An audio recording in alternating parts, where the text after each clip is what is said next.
or any inspiration you give to other people, and yeah, we can go from there. Cool. So first question I want to ask is, what made you want to study what you do at university? So biomed and medicine are, I'm not sure, people kind of see them as very similar kind of disciplines in a way. What made you want to study that? So, Jema, do you want to start today? I think a variety of reasons.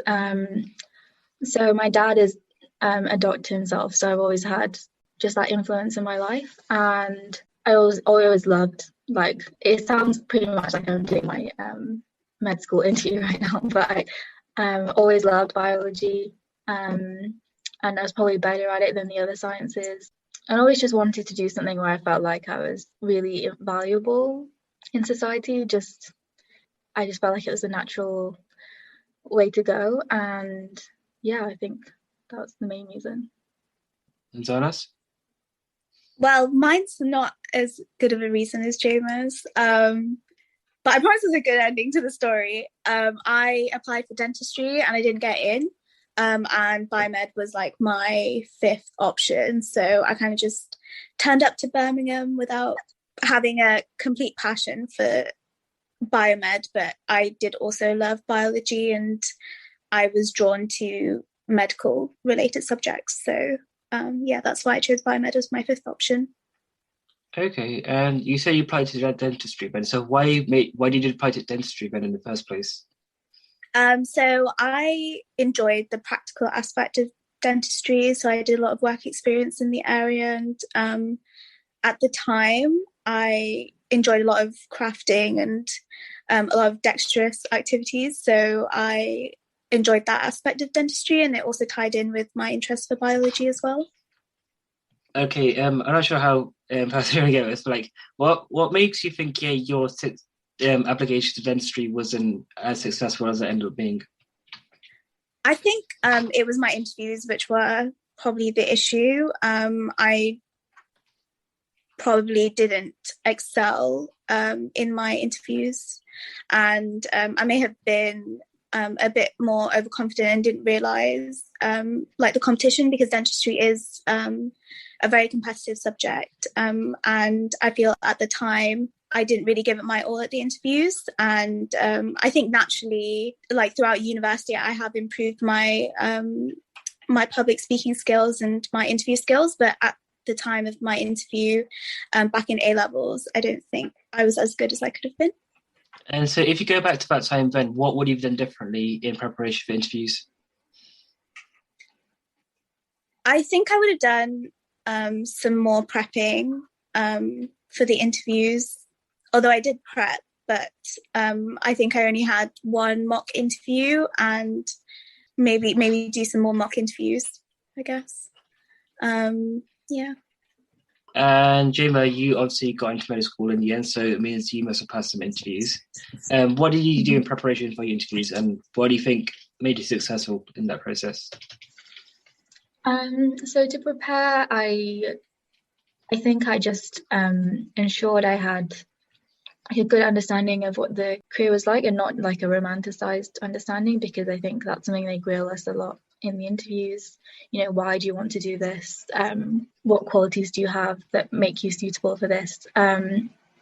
So just a lot of like introspection as well required. So I had like good answers for those kind of questions, and I think I just also got a lot of practice from like my dad helped me a lot, and in my sixth form they had people, a lot of people wanted to apply, like in any school wanted to apply to like medicine, dentistry, veterinary type subjects, and they did sometimes, if you ask them, they'd kind of arrange for you to have like a mock interview with like a senior member of staff, so you have that kind of level of pressure.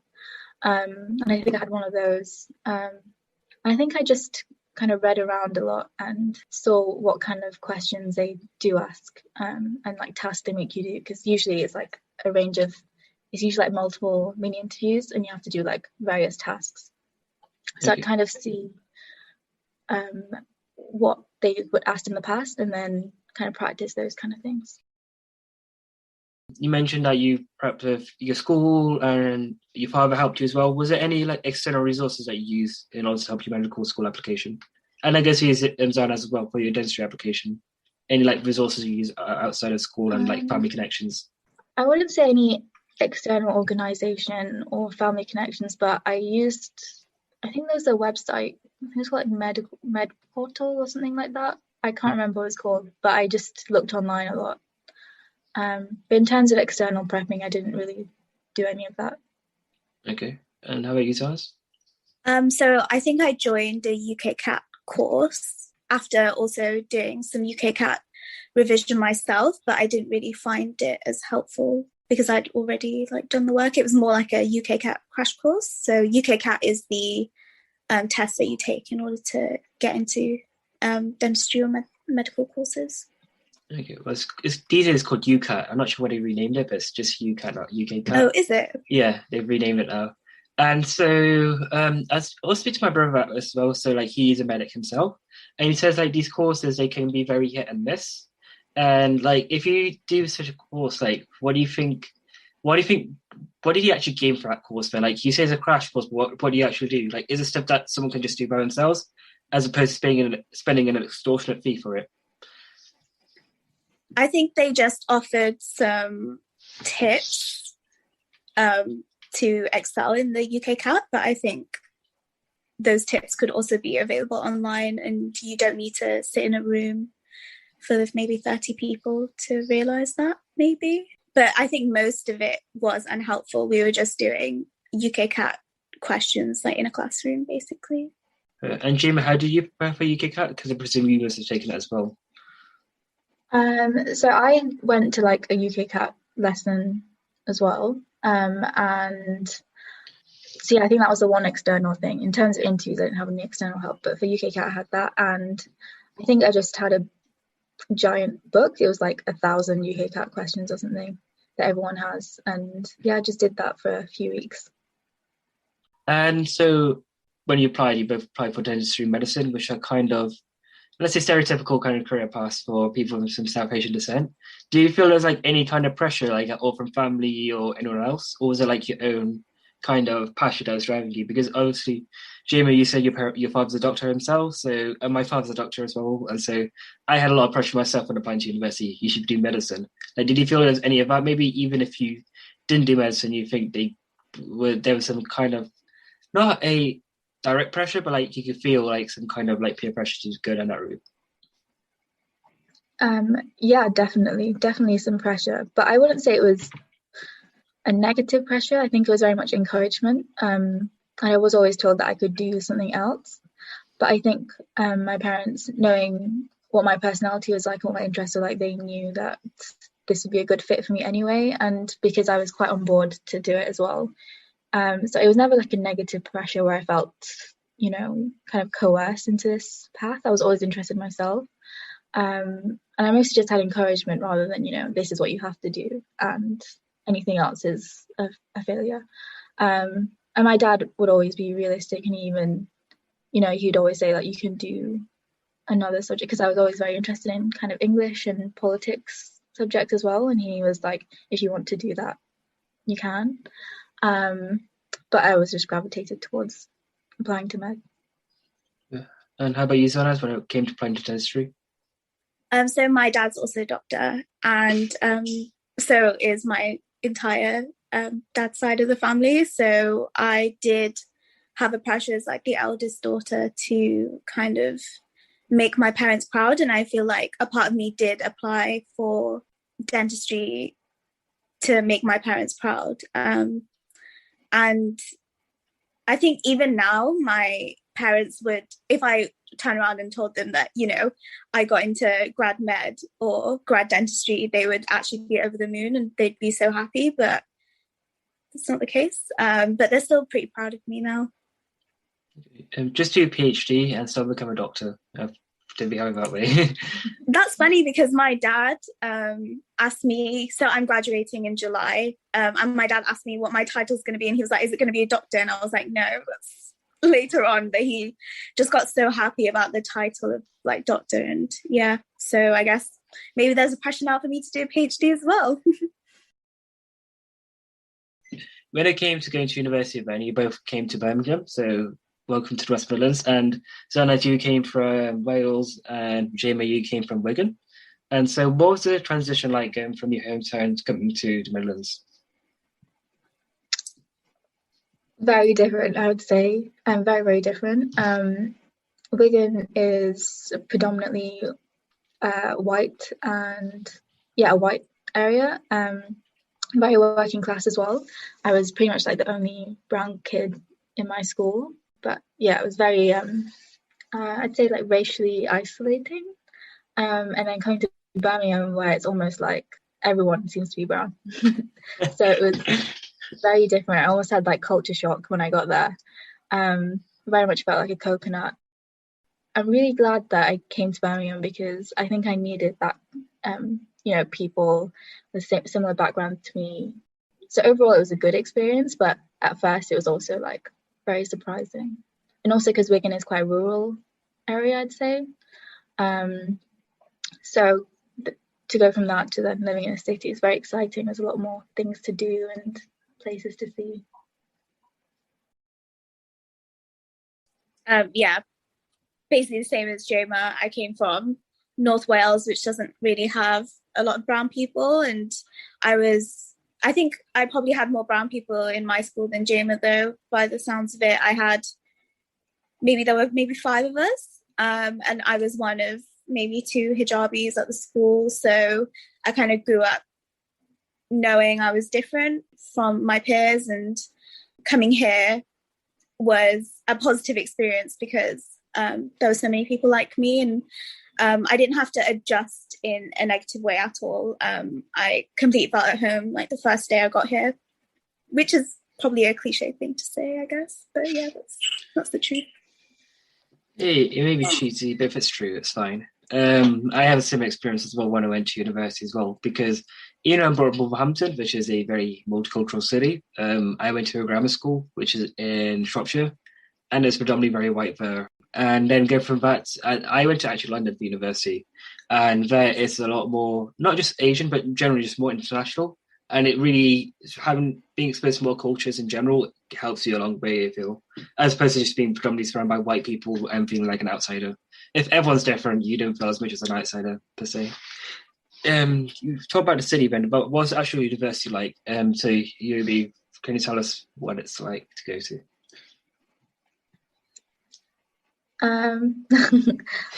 So it's great. I think it's unique in the sense that it is a huge campus university. So it's like a plot of land where all the buildings are. And it's also like just beautiful, like a really, really nice campus with a lot of facilities. And then me and Zon are kind of tucked away in med school, which is at like one end of campus. And often we can kind of be isolated from the rest of campus. We don't know what's going on there because we never really have to leave med school. Well, Zon probably did have to for her year in computer science, but before that, we were just always in med school, which, is a pretty great building. It's huge and looks very I don't know, has like an ominous vibe to it because it's on the top of the hill and you can kind of see it everywhere in Selly Oak. You can see like med school and the QE, and it's just always kind of looking at you. So even if you're having a good time outside with your friends, you can just see med school, and it's just there reminding you like you probably should be studying right now.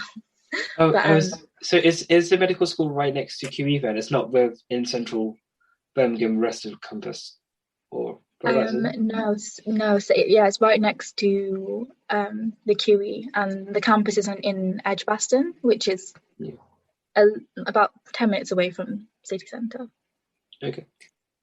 I would describe it as like I because compared to other medical schools and like the location of medical schools, say in like Cardiff, I think you have to take a bus journey to get to the Cardiff Medical School, but the medical school is just across the road from like campus, if that makes sense. I personally class it as a part of campus.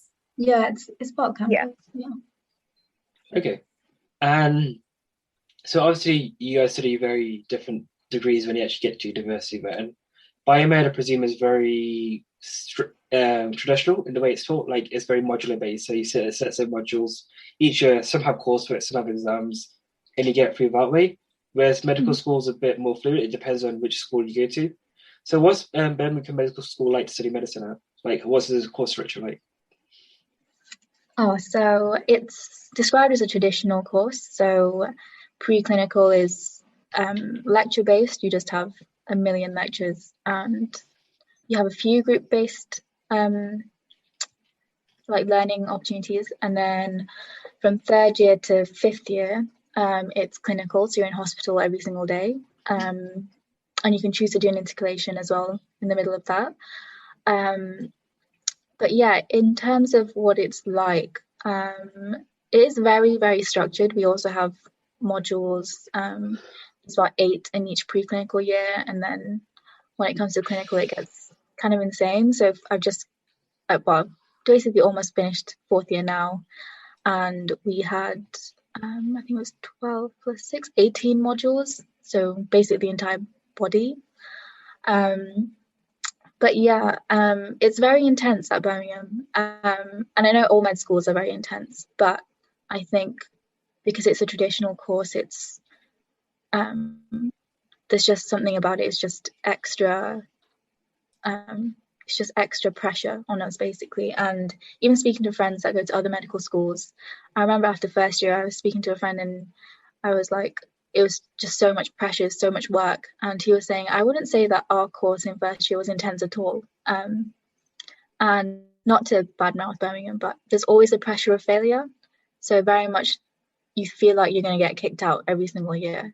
But in other med schools, I'm not sure if that's the case. I think they're pretty sure that they'll probably pass. It's just how well they'll do within the year.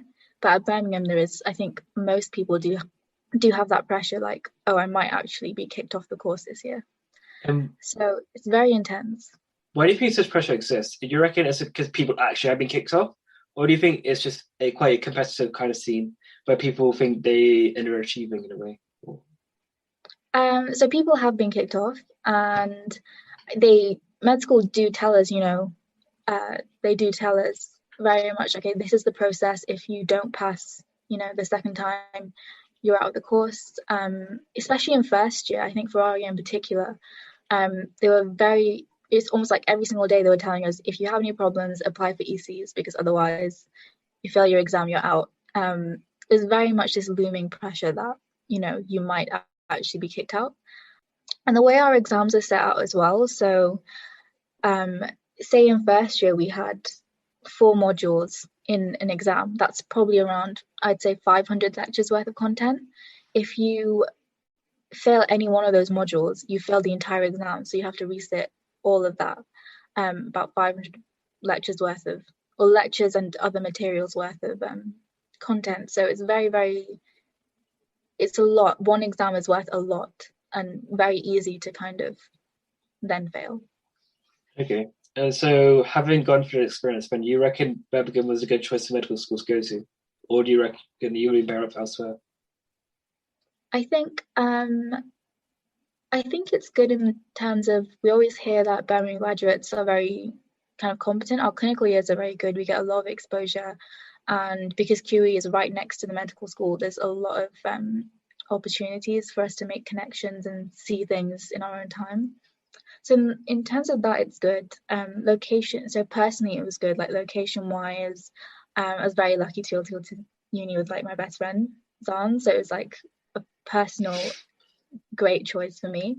In terms of the uni, sometimes I do find it frustrating, especially with COVID this year. There's been a lot of disagreements between students and the admin team and higher up people in the med school, and I think with a cohort as big as ours, it's around 400 a year.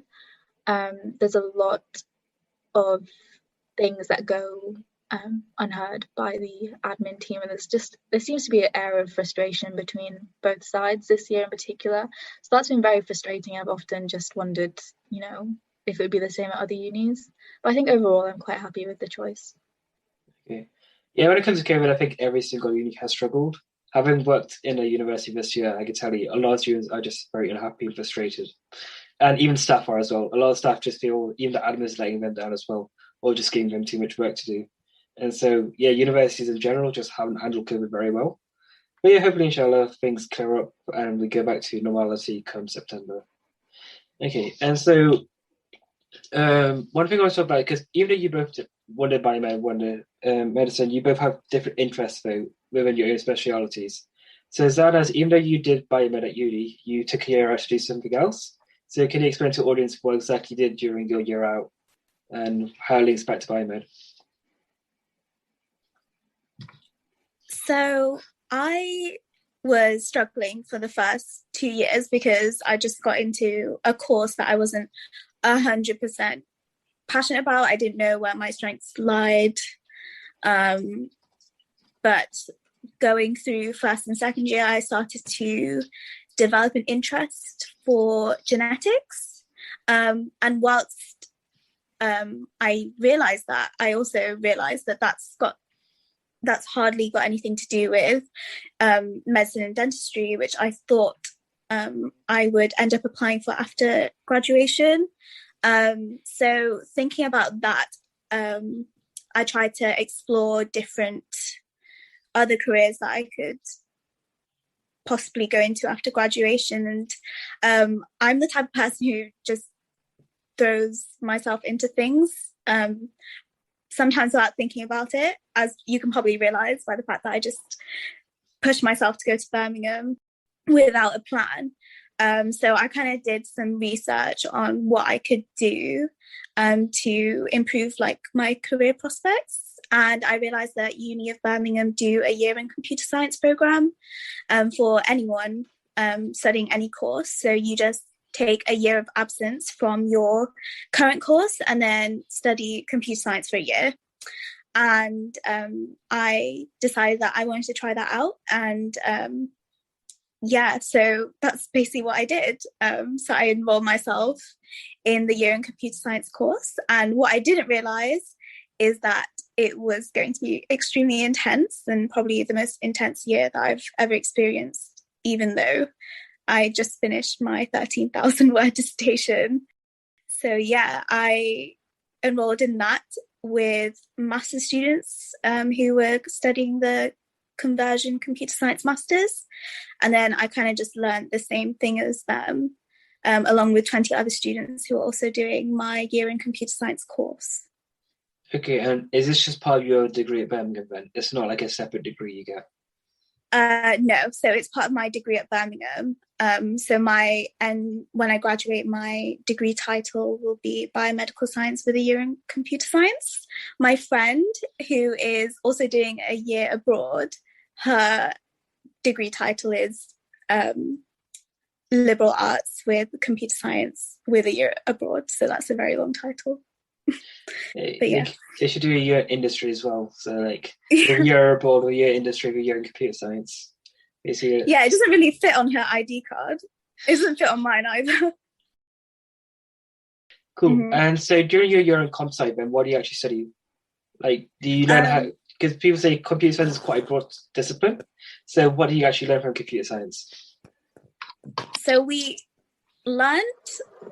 had one module which was called Introduction to Computer Science, which was equivalent to like an A-level in computer science. And then we had altogether 9 or 10 modules, which were first year, second year, and third year modules for computer science, which normal computer science students studied.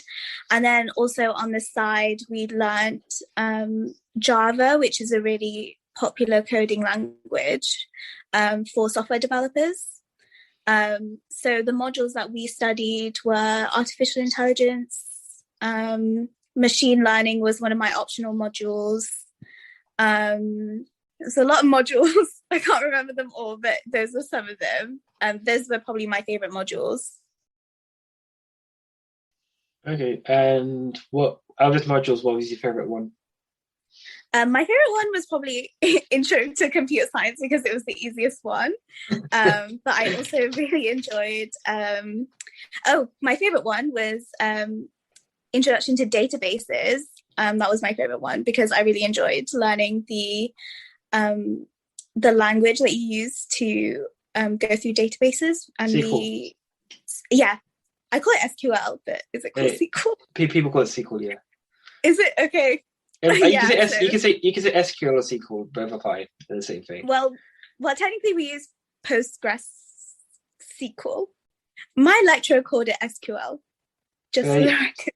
You can call it whatever. It's the same thing. It's just your own preference how you pronounce it. If you say SQL or SQL, no one's going to care. No one's going to go, well, actually, it's called a SQL. But yeah, it's whatever you call it there. SQL was fun. Yes, SQL. Okay. But, did you learn anything else apart from Java and SQL then? Because Java, whilst it's important for software development, I imagine for biomed, you won't be using Java much at all. So what do you learn instead? Well, that's not true, because I feel like you can develop software that is to do with health. So I do hope to use it at one point. Otherwise, all of that for nothing, But yeah, I feel like I could probably use it in the future. But yeah, mostly for biomed we use R, which I didn't even know about during the time of studying computer science. So my machine learning module was mostly Python based. Our lecturer would write code in Python and then expect us to understand it, which I didn't at the time, but I learned Python over the summer. So I feel like if I went back in time, I would probably know what he was on about. Python is very popular to pick up, especially when you're learning how to code for the first time, because it's quite easy to pick up as well, because there's a lot more intuitive, as opposed to say Java. Java is a bit more tricky to get your head around. But yeah, Python is, and I personally prefer using R because R is a lot more cleaner, and there's a lot more stuff you can do in R. And I make packages in R, so that's personal preference. It comes in there. Okay. Did you say you've made packages for R? Yes. Oh, okay. Nice. They're proprietary though, so you can't use them. They're like company only kind of work. Oh. So yeah, I've made them so I can share them with people. But obviously, like, you can't get the actual package itself. I can tell you how to write a function I wrote for the package, but I can't tell you the whole package, if that makes sense. Okay, yeah, I'd love to know about it. So yeah, cool. And on that note, we can pause for a short break. And when we are back, we shall talk to Zana's and Jima about the extracurricular activities they get up to outside of their studies. Tune in then. This is Ramadan Radio. Ready for a new career? Ready to be an engineer? Get ready, get set, get training. Become a qualified domestic gas or electrical engineer with the potential to earn up to 45k by enrolling onto one of our bespoke, accredited, industry-recognised training courses at our purpose-built training centre in Wolverhampton. For more information, visit our website gettraining.com or contact us on 01902 583 941. Security Guards UK are a national security services provider specialising in manned guarding for over 20 years. If you, your friends or family around the UK have an SIA licence and would like a flexible, full-time or part-time security position, simply go online and fill out an application form at www.securityguardsuk.com and send your CV to jobs@securityguardsuk.com or call us on 0800 028 1513. Don't delay, apply today for a more secure future with Security Guards UK, the experts in security. It's mega deal time right now at Salsa Grill. Any size pizza, buy one, get one free, with free medium fries. Any curries with 4 roti, just $6.99. Any single burger meal, just $3.50. Masala fish with fries or a naan, only $4.50. It's all here and much more at Salsa Grill, 27 Broad Street, Wolverhampton. Order on Wolverhampton 312-314 or online through Just Eat, Uber Eats or by searching Salsa Grill Wolverhampton.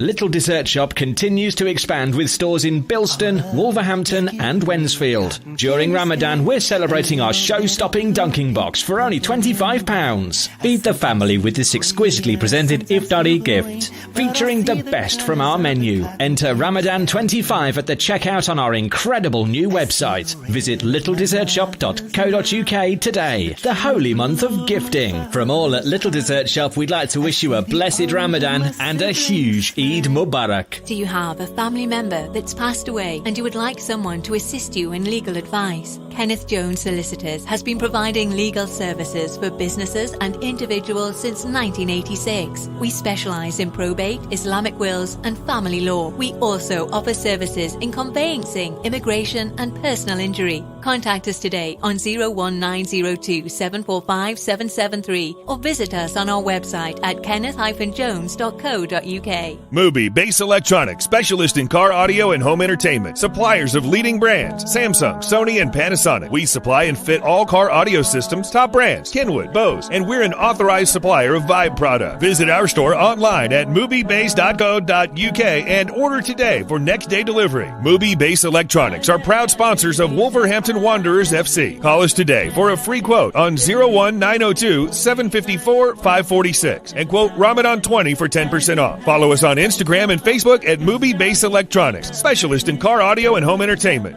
Is your home protected from the unexpected? It can be with Home Cover Plan, Wolverhampton's fastest growing home emergency cover from as little as $14.50 a month. That's right, for just $14.50 a month, Home Cover Plan will protect your boiler, radiators, electrics, plumbing and any other home emergencies with no catches, no call-out charges and no excess charges plus a boiler service. What's more, for Ramadan 2020, we're offering 15% off our policies with the code Ramadan15. Go to homecoverplan.co.uk now and join the many thousands already enjoying the benefits.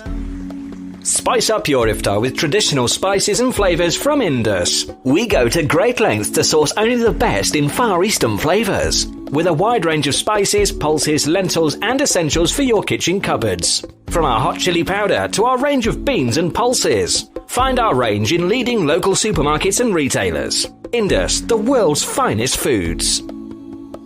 Your tyres are essential for safe driving. They're the only link between your vehicle and the road. At Premier Tyres, we proudly stock leading tyre brands such as Goodyear, Michelin, Pirelli and more. We're also your go-to garage for MOTs, servicing, exhausts and all your mechanical needs. With the most affordable prices in town, unmatched quality, knowledgeable and fully qualified mechanics, we will look after your car no matter the make or model. Premier Tyres, Crown Street, WV1 1PX. Call 01902 455 684 or visit premiertyreservices.com.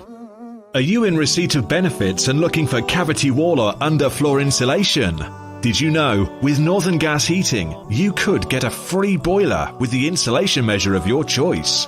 Call 0800 083 1000 or go to northerngasheating.com to see if you're eligible. It's a quick and easy assessment. Northern Gas Heating, celebrating over 20 years in the industry. We're proud to be the UK's local central heating company. Pack Continental, your local best halal supermarket in Wolverhampton. Established for over 20 years, we pride ourselves on our fresh vegetables and fresh fruit. We have a variety of spices and lentils. We're also an award-winning Halal Butcher of the Year for 2 consecutive years. We supply excellent quality meat and poultry delivered fresh daily to our store. Visit us today at 1 to 3 Hunter Street, Wolverhampton, WV6 0QZ, or call 01902 717 792. Open 9am till 8pm Monday to Saturday and 10am till 6pm on Sundays. This is Ramadan Radio. Welcome back after the break. Just before the break, we were speaking to Zana and Jema, both students at the University of Birmingham, and talking about their studies and what it was like studying at university. And now we're going to move on to more of the extracurricular stuff they've done outside of their studies.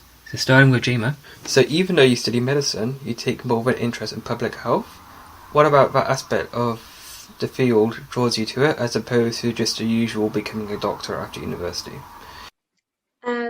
So as opposed to public health as a specialty, I'm probably more interested in kind of the human rights element and health inequalities element of medicine. I was kind of introduced to it because we had a random one-off lecture about migrant healthcare, so refugees that come into the UK, and we had this incredible GP who took some time off to go and practice for free in refugee camps, and I just thought it was incredible and so necessary as well. And then we have certain societies in UOB that kind of do refugee related kind of initiatives and educational things, so I went to a few of those and I realized that that's something I very much want to do in my career. I don't know why, but for some reason, I think the refugee crisis just really frustrates me, and I just feel like I have to do something in that area, kind of use my skill set in there somehow.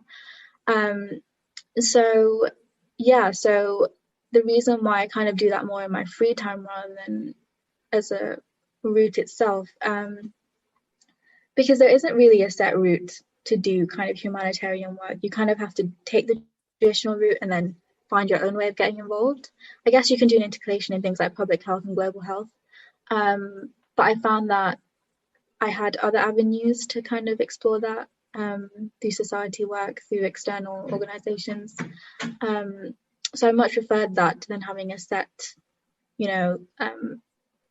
a set course that would teach me about public health, which may not translate to public health in developing countries and things like that. So yeah, I think it's more a personal feat for me rather than academic, although I try and combine the two, or will try to further down the line when I have a bit more, when I have more options and more freedom, I think. Okay, so even though you haven't gone down the route of doing the intercalated degree or doing that route, what in your spare time then have you got up to then that's helped you like kind of develop this passion of yours? So a few things. First, there's two societies that I'm involved in. So one's called Students for Global Health, and the other one is called STAR, which is Student Action for Refugees. Both societies I'm currently president for, although I'm stepping down from Students for Global Health for next year. And through that, we have learned a lot ourselves because we do a lot of kind of educational resources about global health, especially when there's big humanitarian and health crises. We will do special series on it. So, for example, Yemen, and we also have like Instagram series about different kind of global health issues.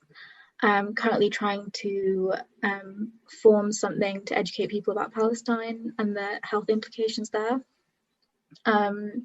So through Students for Global Health is very much a health aspect, because I think any humanitarian crisis, one of the predominant issues is, the health of the victims and individuals.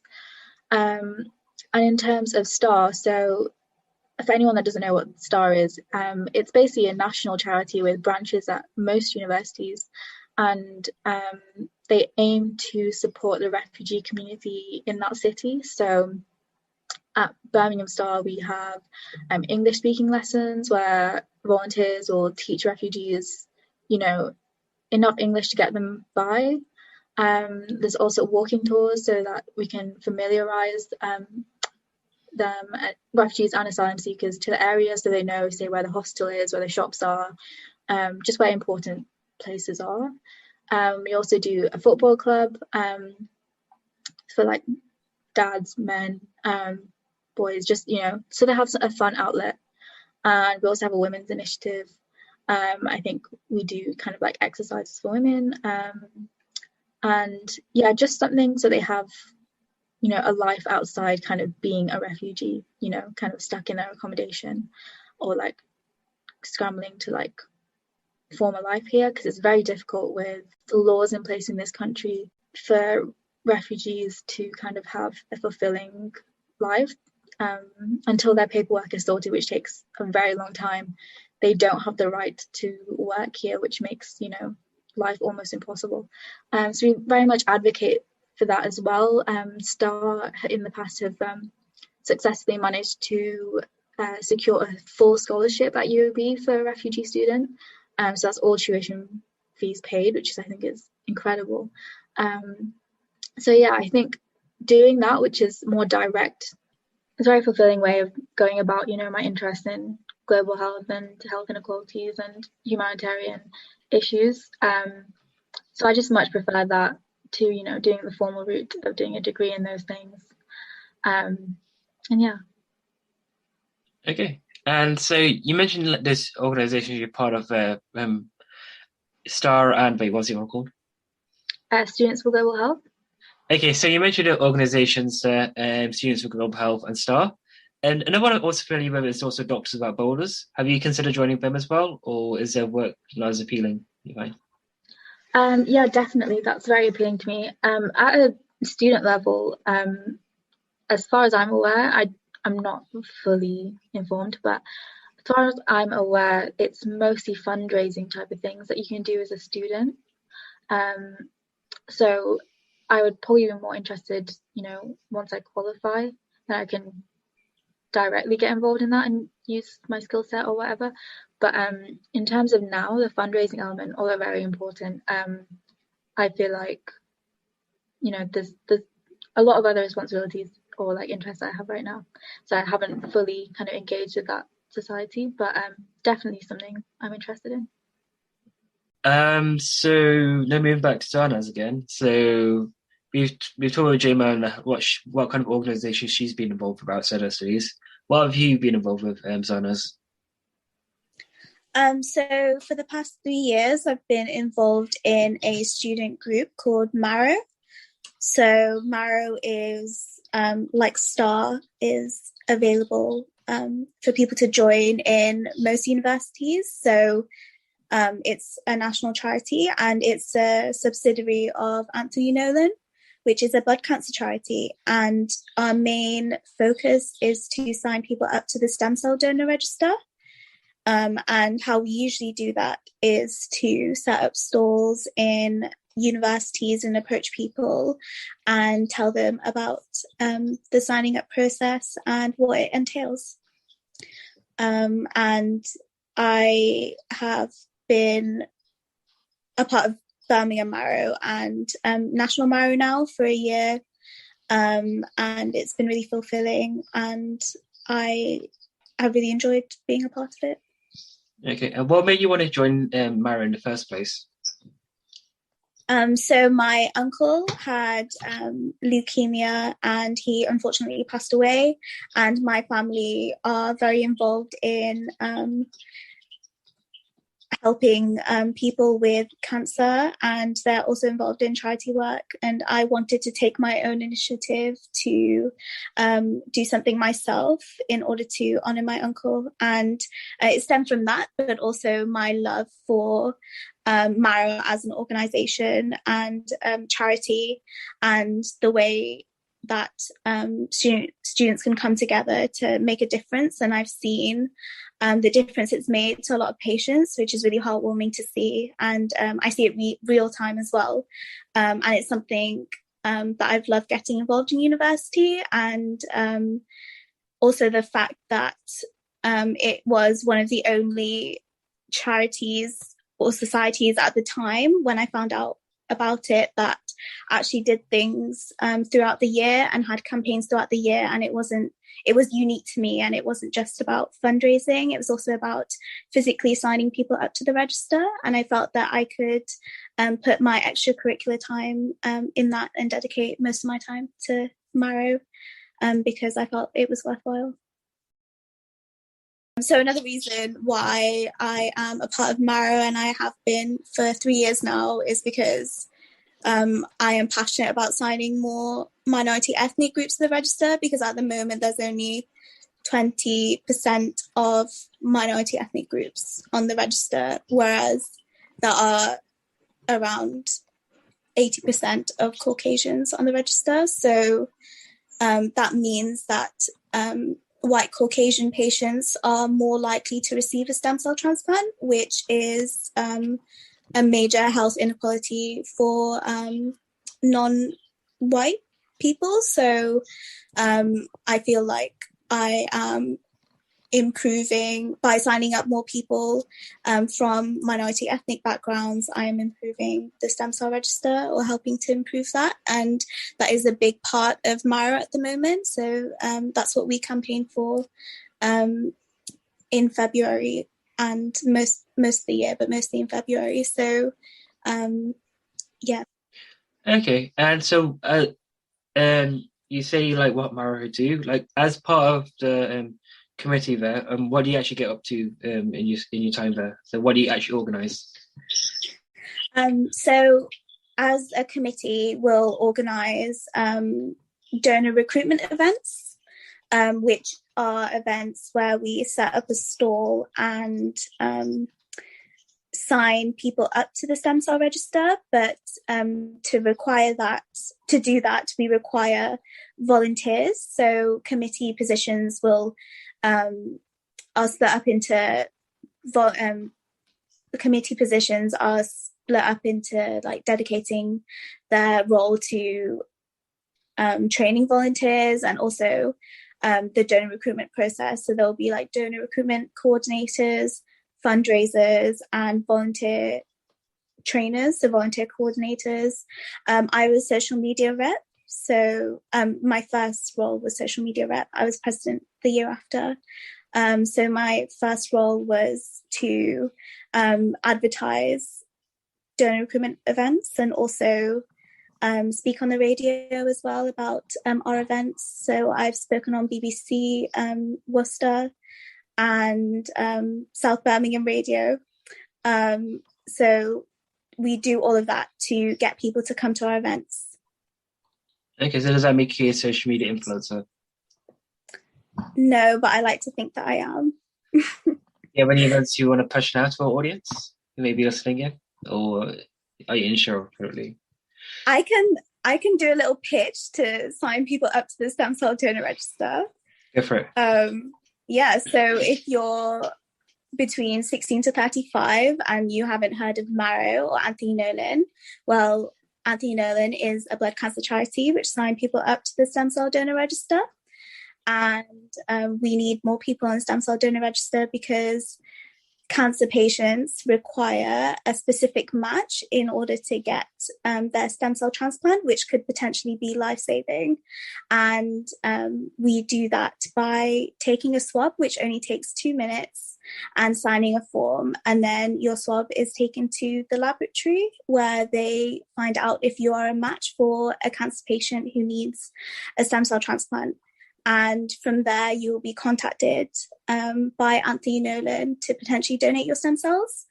And stem cells can be donated in one of two ways. So 90% of people will donate via their peripheral blood, which is not very invasive and feels like a normal blood transfusion. And the other 10% have an injection at the hip, which is under general anesthetic. And that's normally described as having a bad day at the gym. So by doing this, you'll potentially be saving someone's life. And you can sign up by heading to anthonynolan.org/Birmingham Marrow, which is the specific Birmingham Marrow group sign up link. So you can do all of that online and the slides will be posted to you. And yeah, I hope I summarized that okay. It's been a while since I've actually pitched like that to someone.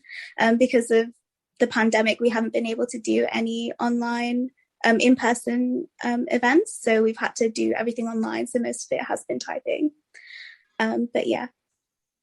Sorry, Zara, just to bump in there. So you said it sounds like it feels like a blood transfusion. Did you mean to say that? I don't think it would feel like a blood transfusion. Okay, I'll repeat that. You mean blood donation? Blood donation, that's what I meant. Yeah. No, yeah, sorry, I had to be annoying there and just say that. I'm sorry, yeah. So normally I would say the peripheral blood, 90% of people take out their peripheral blood. Wait, what am I saying? One sec. So 90% of people donate their stem cells via peripheral blood. And that's usually involves taking out your blood, collecting the stem cells and putting your blood back in.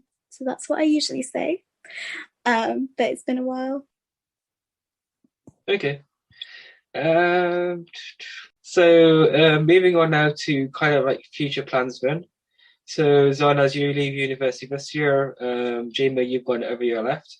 So what are your plans now in the coming future then, like after university? You want to go first? So for me, I will be taking the traditional route. So straight out of uni, we start our foundation years, Foundation 1 and Foundation 2, which is like the bridge between medical school and kind of specialising. So that's the plan so far. Medicine's very structured. This kind of almost like the next step. So yeah, you do foundation years, and after that, you can choose to specialise. You can do a third foundation year. But yeah, I think for now my plan is just to start practicing.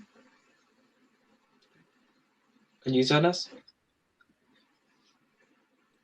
So my plan is to do a master's in bioinformatics, hopefully either in Birmingham or Leeds.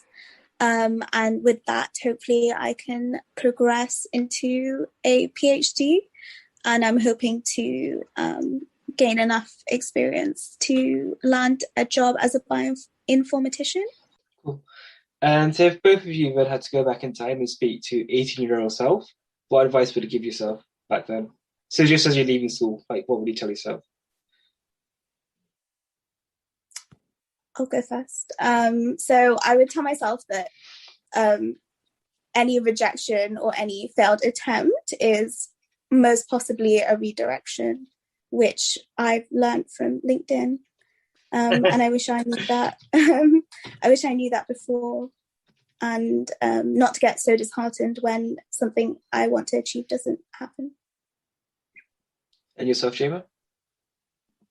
I think for me, I would say just have a more balanced approach to uni. Don't focus on one thing. And yeah, just try and enjoy it. Just enjoy it at the time. Don't think about the past or the future. Like, just try and embrace what's going on right now. Because yeah, it's quite fleeting, and before you know it, it's over, and then you'll just be looking back on it like, oh, I wish I realized that was. I think The Office has like a really good quote where it's like, I wish I knew when I was in the good times at the time, or something like that. And yeah, I would very much remind myself like, this is a fun and quite free time in life to just enjoy what's going on. So yeah, remember that. Okay. And so looking then forward again, where do you see yourself in 5 years' time? I hopefully want to be into a PhD, hopefully studying either glaucoma, which I'm really interested in, or any genetic aspect of endocrinology, which is also another interest of mine, to help people with genetic diseases in general. And Jema, yourself? For me, I hope that I'm in a specialty training course that I'm interested in. Right now, I'm quite interested in radiology. But whatever I choose, I hope I'm happy with that. And I just hope I have a good balance in my life of both work and personal life. Cool. And just to wrap things up, we've talked about a fair few things today. So what's the one takeaway you want the audience to take away from our conversation today? Either of you can go first.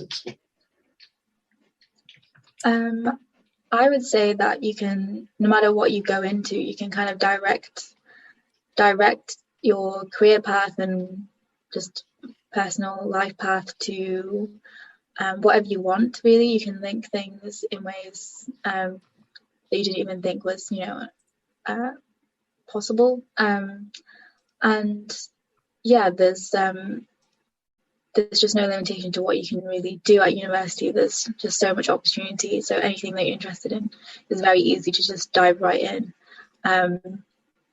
And I would encourage doing that. Yeah, to go off what James said, definitely dive right in and try new things, because you never know what the unknown could bring. And I feel like that's a really important take when it comes to students thinking about starting university, or students already in university. Most experiences and most of your best experiences will come from trying things that are new and you haven't thought about before. Okay, so nice place to end things off there. Thank you both for coming on our show today.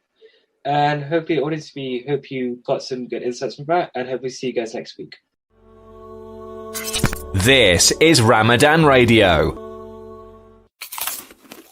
Feeling peckish? Treat your taste buds with a range of delicious snacks and flavours of the Far East from Indus. Why not try our range of roasted nuts, dried fruit, Bombay mix and flavoured snacks? Indus by AIB Foods. Available in your local supermarkets and varied retailers. Indus, the world's finest foods. Do you receive benefits? If you do, you could qualify for free or part-funded energy-efficient A-rated boilers from Northern Gas Heating. Call 0800 083 1000 or go to northerngasheating.com to see if you're eligible. It's a quick and easy assessment. Northern Gas Heating, celebrating 20 years in the industry with over 100,000 happy customers and 80-plus staff. We're the UK's local central heating company. Northern Gas Heating would like to wish you all a blessed Ramadan and a happy Eid. Mina Bazaar, one of the UK's biggest collections of Asian bridal wear and fashion. Established for over 25 years, we're now showcasing and taking orders for our brand new catalogue. We have Mina Bazaar's men's bridal wear. We'll be stocking the very best in groom sherwani, fashion kurta and waistcoats. Book an appointment today and get 15% off during Ramadan at Mina Bazaar, 184 Ladypool Road, Birmingham, B12 8JS by calling us on 07970 265 956. For any type of recruitment, there's only one company to call, Right Recruitment. Looking to recruit warehouse staff, senior management, or even directors? Right Recruitment is all you need. Call Right Recruitment now on 0121 454 6561. Right rates, right candidates, do it the right way. Call Right Recruitment now on 0121 454 6561. That's 0121 454 6561. Learning to drive? Learn with Ladyship. Wolverhampton and the surrounding area's female driving instructor. Ladyship offers driving lessons in a patient and friendly environment, with lessons available in Punjabi, Urdu and Mirpuri, and nervous pupils are especially welcome. She's Pass Plus registered and can also provide refresher lessons and motorway driving lessons, with discounts available for block bookings. Call 07964 679 742 or search online for Ladyship Driving School. Fatima Bakes, your trusted local baker, providing high-quality treats at unbeatable prices. From cupcakes, brownies, cakesicles, cakes to customized desserts and treat boxes. Order for your loved ones now. Our bakes are lovingly crafted to put a smile on your face. Order today. Follow us on Instagram at fatima.bakes or give us a call on 07547 360 760. Discount to our Ramadan radio customers. Are you replacing windows in your home? Here at AK Windows, with over 30 years experience manufacturing and installation, we can provide you with premium and affordable UPVC, aluminium windows and doors, roof lanterns, composite and bifolding doors. We offer a free quotation on all work with our selected range of windows in grey, white and much more. We can also repair window and door locks with glass repairs too. We also supply to the trade. Call today for a free quote on 01902 421 500. AK Windows.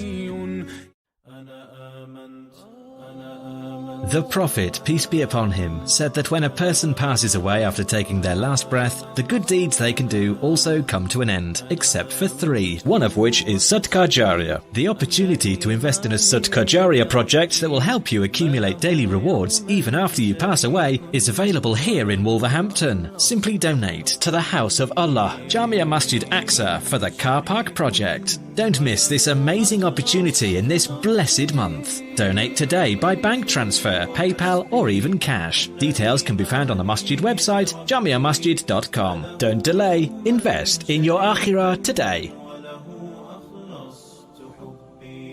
The death of a loved one is a very emotional and challenging time for the family members of the deceased. Al Mu'min Funeral Services have been supporting families across the UK since 2005. Their professional, experienced and quality service ensures the whole process from release from hospital to burial is taken care of respectfully and efficiently. They also specialise in worldwide repatriations, assisting to take loved ones to Pakistan, India, Bangladesh, Iraq or anywhere worldwide. almu'minfunerals.co.uk, your trusted funeral service.